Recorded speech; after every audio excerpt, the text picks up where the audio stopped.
नेहमीप्रमाणे आपला setup ready आहे आणि आपण निफ्टीमध्ये 5 लॉटने एंट्री केलेली आहे आणि सध्या आपली पोझिशन ही प्रॉफिटमध्ये. हा बघा, हा निफ्टीचा चार्ट आहे. मार्केट खाली सपोर्टला आहे. हे बघा, एक स्पाइक मारून सपोर्ट घेतलेला आहे मार्केटने आणि परत मार्केट रिव्हर्स झालेलं आहे. आपण ह्या ग्रीन कॅन्डलच्या हायला एंट्री घेतलेली आहे. 700-800 रुपये आपल्याला प्रॉफिट दिसतंय. हा प्रीमियम चार्ट आहे. हा बघा, सपोर्ट आहे.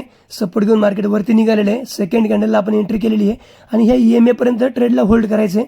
तिथपर्यंत आपल्याला प्रॉफिट भेटू शकतं. तिथपर्यंत हा ट्रेड जाऊ शकतो. हा बघा, निफ्टीचा चार्ट आहे. इथं EMA, ह्या EMA पर्यंत आपण ट्रेड होल्ड करू. बघू मार्केटमध्ये काय होतंय. जर खाली आलाच तर त्या कॅन्डलच्या खाली आपला SL असणार आहे आणि वरतीपर्यंत आपलं टार्गेट असणार आहे. ह्या ट्रेडमध्ये आपण स्कॅल्पिंग करणार आहे कारण मार्केट थोडं निगेटिव्ह आहे. परत मार्केट रिव्हर्स होऊ शकतं.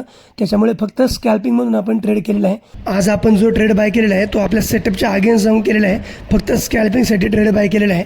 आणि आपण जे ब्रोकरमध्ये ट्रेड करतो त्याचं नाव आहे ट्रेड फ्युचर. त्याची लिंक आपल्या बायोमध्ये, तुम्ही तिथे जाऊन अकाउंट ओपन करू शकता आणि जर कुणाला काही प्रॉब्लेम आला तर मला मेसेज करू शकता. एक्स लाईव्हमध्ये आपल्याला ऑप्शनमध्ये 10x लिव्हरेज भेटतं.